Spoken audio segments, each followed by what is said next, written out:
Hello, everyone, and welcome to my free micro summit, Healing the Wounds and Creating Miracles. And today, my special guest is Anwar Aiken, who is an accomplished military officer, transportation professional with over 15 years of senior level management experience. He is the founder of LEAD YOUniversity, ROU University, and an executive director with the John Maxwell Team. He has been licensed and trained by John and his team to deliver nothing short of world-class content from the #1 expert on leadership, Dr. John C. Maxwell. Anwar inspires, coaches, trains, and is a mentor to people who are ready to be great leaders in their homes, their marriages, their jobs, and their lives. Welcome, Anwar. Hey, how you doing? Thank you so much for having me, Miss Cindy. Oh, happy to have you too. Thank you. We are going to be speaking today. Our topic is getting unstuck, how to be more successful in life and business. So the first question I would like to ask you is, in the first place, why do people get stuck in life and business? So there's always seems to be a lot of reasons why people get stuck, but it really boils down to what I believe is one thing. Because it's easier to make excuses than it is to make adjustments at the end of the day. And if you want to get past that, you have to own everything in your life. And it doesn't matter what happened, when it happened, who did it, whether or not it was your fault or not. Like, you have to own every aspect of it. Because when you don't, what you're actually doing is you're giving away your own personal power to some person or something. And then when you're ready to like get past that and move on to do more, be more, and have more, then you have to go back to that person or thing and get their permission to be better, right? Nobody's life is perfect. And I get it. It may not even be your fault, but just because it's not your fault doesn't mean it's not your responsibility. And one thing I share with my clients all the time, I share a story, like when I was younger, like 8, 9 months, my dad left, right? That wasn't my fault, but it was still my responsibility to grow up and be a good person. It was still my responsibility to be a good man, a good husband, a good father. So that's really what it is. It's a whole lot easier to say, hey, you know what?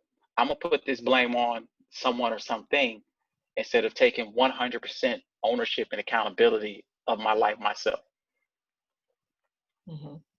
That's so true. It took me a while to get rid of the excuses and to be able to move forward. It's so easy to do and get stuck in. It is, and it's amazing. I heard a quote that excuses sound best to the person that's making them, right? Mm-hmm. Like, your excuses always sound great when you make them, but then you end up having all this regret once it's all said and done. And like, that's not what you want. You don't want regret. You want your life to be better, and your life deserves to be better, but it won't be until you own it. Right.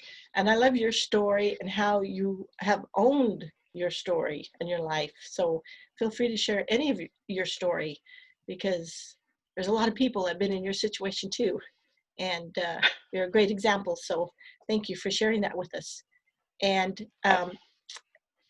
tell us, Anwar, in what areas do people get stuck the most? So that's a great question. But the answer is kind of tricky because people get stuck in a lot of different areas. But the reason people get stuck is usually one of two things, either fear or pain. If you look at it, people get stuck with fear. And I use myself as an example. When I first decided that I wanted to get into personal growth and development, I had been doing it with the railroad industry. I had been doing it in the military for a long time. But when I started my own company and got out there on my own, it literally took me almost 6 months to create my first piece of content and actually put it out there and share it. Because for the first time, I was like, okay, I can't say that this is the military's doctrine, or I can't say that this is the way my company wants us to present it. It was all on me. And what are people going to think? What are people going to say? How will I be viewed?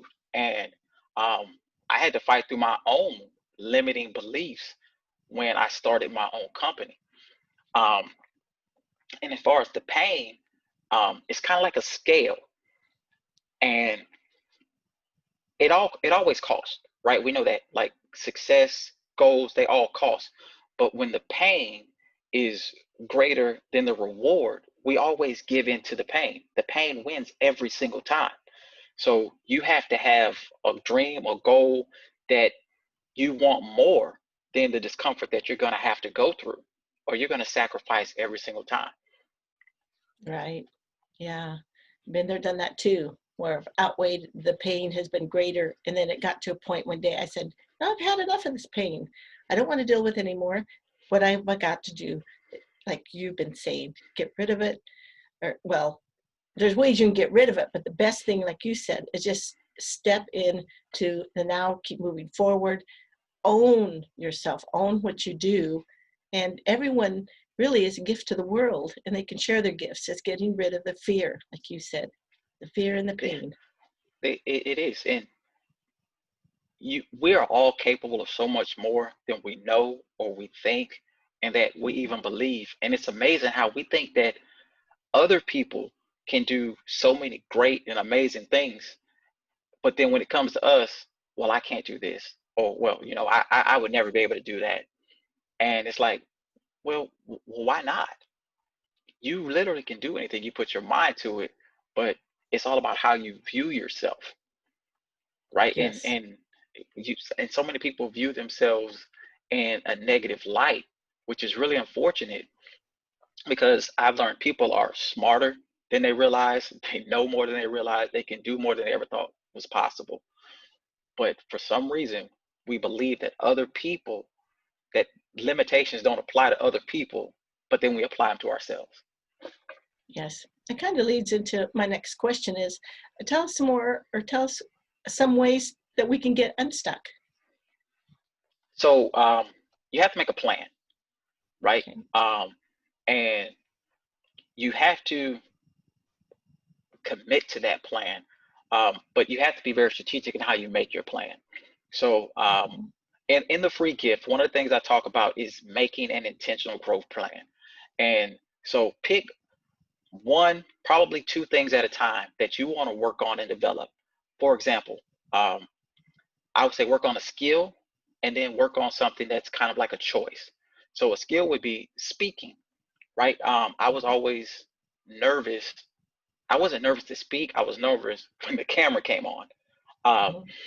but if you develop your speaking skills, maybe not so that you're, a world-class speaker or motivator on the platform, but so you can do a better presentation at work, so you can do a toast at a wedding, um, so that you can, in a social networking group, connect with people or share ideas that are in your mind and your heart with people to bring Mhm. them on board to your team and your cause. There's a lot of reasons to learn to be a good speaker, but coming up with a strategic plan, like study great speakers.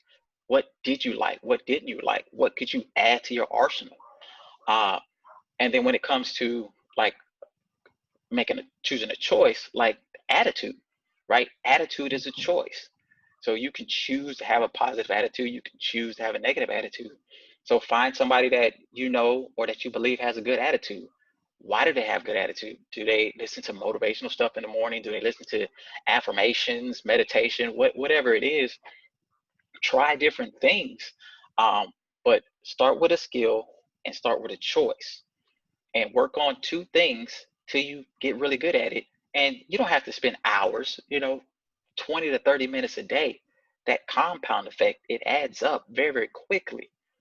So that's how you do it. You make a plan strategically and you stick to it. Wonderful. Um, how can entrepreneurs hire the right people and build stronger teams? So that's a great question. So entrepreneurs, they get stuck a lot because they put so much on themselves, and having a strong team behind you is really important. So I would say always hire for skill. I'm sorry, hire for attitude and not skill. If you get skill in the package, that's great, but always hire for attitude. because a negative attitude can completely damage or ruin a team, a business. So I have an acronym when I look to hire people, and it's not to even just hire people. It's really people that I want to be around and associate with. It's called ACT: attitude, character, and trust. Right? Something my mom told me when I was a kid. She said, "Son," she said, "don't hang out with people that don't know how to act." And so somebody that has a positive attitude, high moral character, and that you can trust. Because when you find that, you find somebody that's worth investing in, right? As an entrepreneur, your time, your energy, your efforts, your resources, we understand that they're limited, and you have to be very careful about where you invest them. So attitude, character, and trust, and then train for skill. And if you have a project or something that's going on, and you be like, man, I need someone with this skill right now. If you don't have it, or if somebody on your team or in your circle doesn't have it, then I would tell you to outsource it, right? It's better to outsource it and get that project, whatever you need, done, versus bringing somebody to your team that could ultimately poison or infect your team. So that's huge. Um, Yes. I I had so in 16 years, I met one gentleman who I can honestly say on the railroad industry was the absolute smartest railroader that I had ever met in my life. He was one of those guys where you said, who's the smartest guy in the room? He knew he was the smartest guy in the room. We knew he was the smartest guy in the room.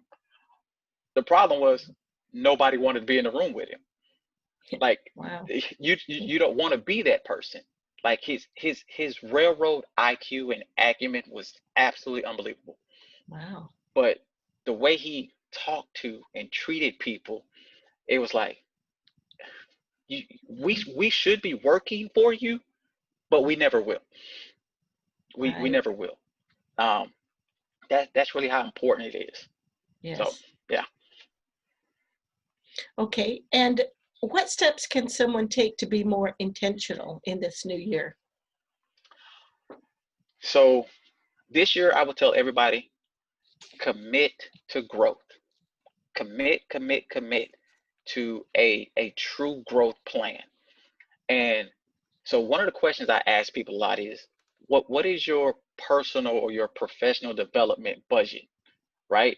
Like you budget your groceries, your car insurance, your car note, your house note, um, Netflix and Amazon. Like we know the price of that. We've been stuck inside with COVID. Like, so we plan for all that. But I think it was John Maxwell who said the only guarantee that tomorrow will be better is to commit to growth, right? So if I ask you what was your budget, is it $100 a month? Is it $200 a month? What's the budget for your team? What courses or trainings or seminars have you already planned on attending? Right? What certifications are you working toward? If you, it's one of those things where you got to put your money where your mouth is. And so many people want to be better, but we go back to that pain reward. Um, and so commit to growth, but budget for it. And again, it doesn't have to be extravagant. It may be, hey, I'm gonna commit to reading certain books, or I'm gonna join one course or one program, whatever it is. But you have to be committed and consistent, because without those two things, you'll never grow. You'll Right. never be better. Yeah. Um, my And mentor once told me that um, in life and business, you will never outgrow the capacity of what you can handle. And the only way to increase your capacity is to grow yourself. right. And those are very, very important. I agree with you. So I noticed on your website you have a beautiful story, and I love the quote that you put on there by Tony Robbins. He says, "The only impossible journey is the one you never begin." I Yes. I know you resonate with that. Can you share a little bit more that with us with your life story? So my professional career started out basically right after I got off active duty. And I went into the railroad industry. Started out as a conductor on the ground, switching cars. But I really wanted to move into management and leadership. And I got my first opportunity about a year and a half in. Um, and I was one of those people. I wasn't afraid to lead. I wasn't afraid to take charge and make decisions. Uh, I just didn't know what I was doing. If I'm perfectly honest about it, like I wasn't afraid of leadership. I just didn't know how to lead people. Um, and the Army did me a service and a disservice, right? It gave me the courage to lead, but it also gave me the misconception because in the Army it's all about rank, right? As long as it's not illegal, immoral, unethical, like violating somebody's rights. Hey, I outrank you. You got to do what I told you to do. But you transition onto the civilian side, people are like, I don't have to no. Like, and I learned quickly, why should anyone follow you? Um, and so I got into a confrontation with one of my crew members one day, and it got pretty heated. Um, I said some things I shouldn't have said that were very unbecoming and unprofessional of a leader.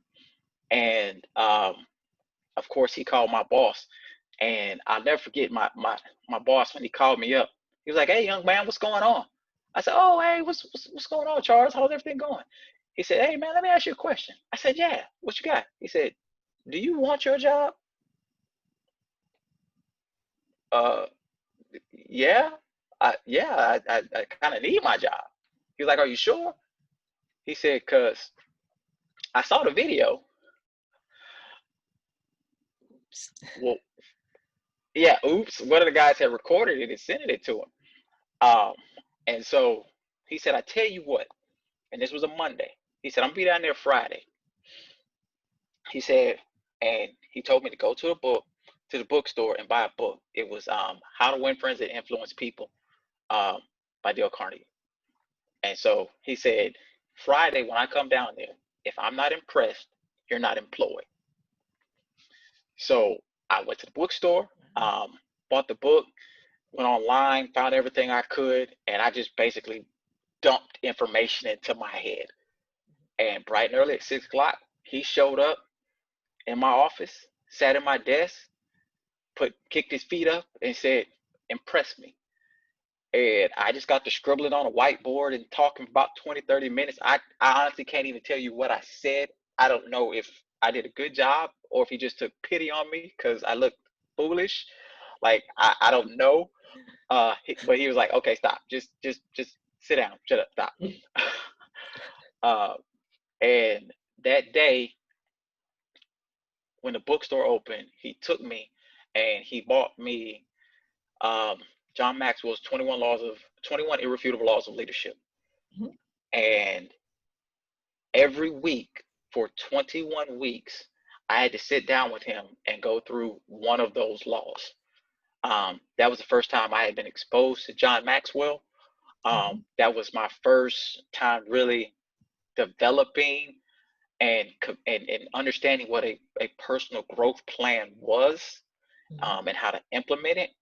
And so when I when I finished that, when I finished that 21 weeks, it did more to just change my mindset and my understanding. It got me to start asking questions about everything that I had been taught and trained and believed about leadership and communication and team building and creating vision and camaraderie and influence versus manipulation. Like all those things we sat down for 21 weeks and talked about. So when I had the privilege of moving up in management and I got managers under me, the first thing I did was I bought them two books, How to Win Friends and Influence People and the 21 Laws of Leadership. And I sat down and I did for them what he did for me that day. Because he should have fired me. I mean, if I'm honest about it, he should have fired me.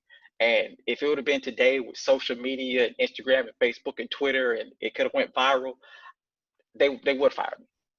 Just honest, they would have.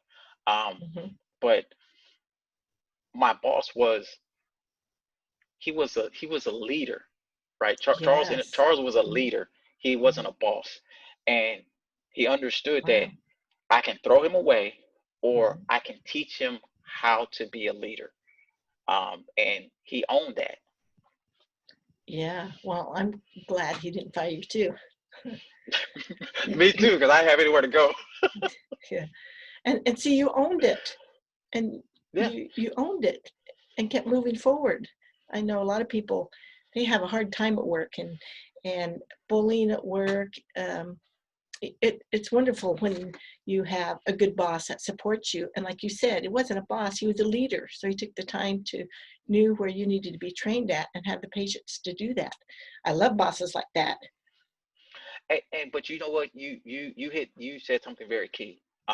He had the patience to do it, because Hmm. a lot of times bosses, they will put you in a management class, and it's a couple of days, a week here and there, and then they throw you out there, and it's kind of a sink or swim. But he taught Hmm. me, hey, you if you see someone that you think has potential to be a leader, and what he would always say is, when you see them, do you believe that they could sit in your chair one day? Uh, and that was one of his like main thing. I can see this guy sitting in my chair. And he said, but when you hire that person, you are committed to them, to teach them, train them, coach them, mentor them, develop them. Because if you bring them on, their performance is a direct reflection on you, on what you do or don't do. Like, you don't get to bring people on and just throw them to the wind. Like, you have a responsibility to that person, to make sure that they grow and develop, or at least give them every opportunity to grow and develop. Whether they take it is entirely different, but that is your job as a leader, to empower them. Um, and sometimes that means giving them what they need, not necessarily what you want them to have. Hmm. Yeah, thank you. Um, you being a military man, thank you for serving our country. Thank you for your support. Grateful for that.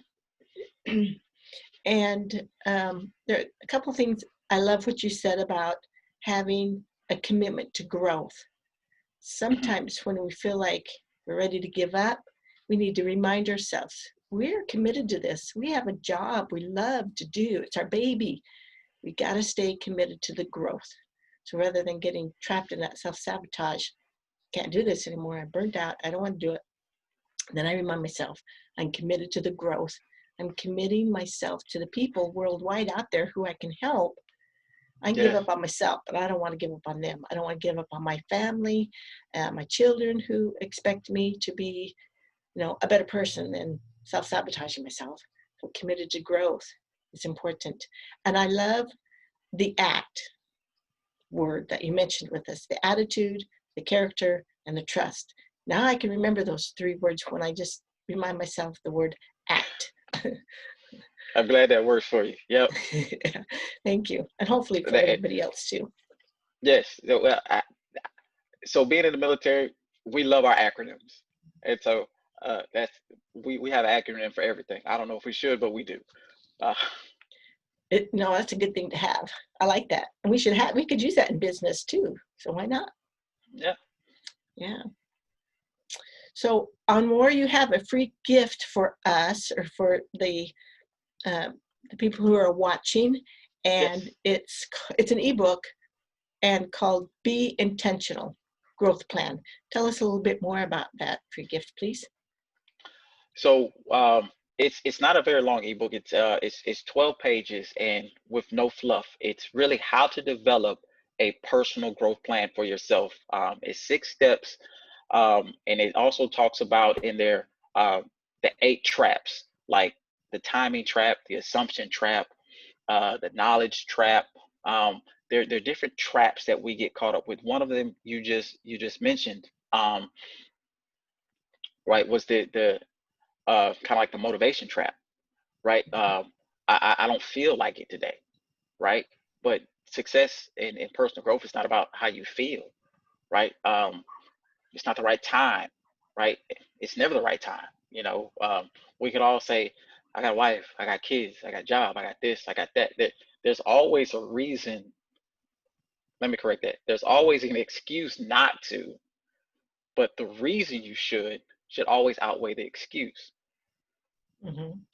So True. we talk about what those are and how to avoid those, and then how I talked about choosing a skill or making a choice and how to break that down. It talks about how to break up that time with basically, kind of 30 minutes of study, 10 minutes of practice, 30 minutes of reflection, and it breaks down the timeline on how to do that.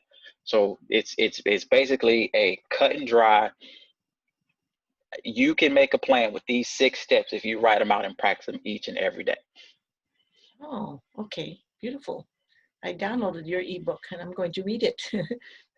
Thank you. Thank you for sharing that with us. So Anwar's information is going to be just below the video, and you can click on the button below for the free gift. And also there's a button there for, you can click on and find out about more information on his website and Facebook and LinkedIn. So Anwar, is there anything else that you'd like to share with us about helping entrepreneurs becoming successful and making more money? And of course, it's a rough time we're living in nowadays. It is, and one of the reasons I believe that your summit and this opportunity is so important is because of what we all went through in 2020 with the pandemic. For a lot of us, it was some self-awareness. A lot of us probably thought we were right here, and then realized we're probably right, hopefully here. Um, and then so for a lot of people, that frustration and that fear set in is, okay, if I'm really right here, what do I have to do to get from here where I am to where I thought I was, right? And so I will say this. Uh, for me personally, I always try to make sure I take something from the year before into this year. And for me this year, it was, go for it, right? One of my things was go for it. If I learned anything from this past year is that life is short, tomorrow's not promised, and none of us have as much time as we think. And go for your it. We all have our it, whatever it is. You know what yours is, go for it. Number 2, don't waste time with people that don't believe in you and that don't value you, because you're worth more. And if you in life, we find out it's hard enough as it is. It's almost impossible to be successful when you surround yourself with people that don't believe in you, right? And then number 3, find meaning.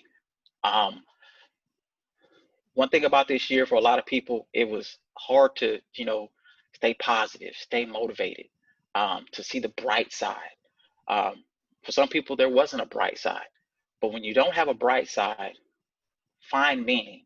Find meaning in who you are and whose you are, and what it is that he called you to do. Whatever your hope and dream is in your heart, I know God gave me mine for a reason. So I believe he gave each and every one of you your dream for a reason. And you have the responsibility and you have the right to live it out. And you don't have to apologize for that. So go for it. Don't waste time with people and things that don't value you. And remember who you are and whom you are and what he called you and created you to do. Beautiful, beautifully said. And I'm not going to say any more and take away from that. Love that. Thank you very much. Anwar Aiken is a wonderful guest, a wonderful speaker, blessing to the world. Thank you for being here today and for being a great leader. Thank you so much for having me. I loved it. Thank you so much. You're welcome.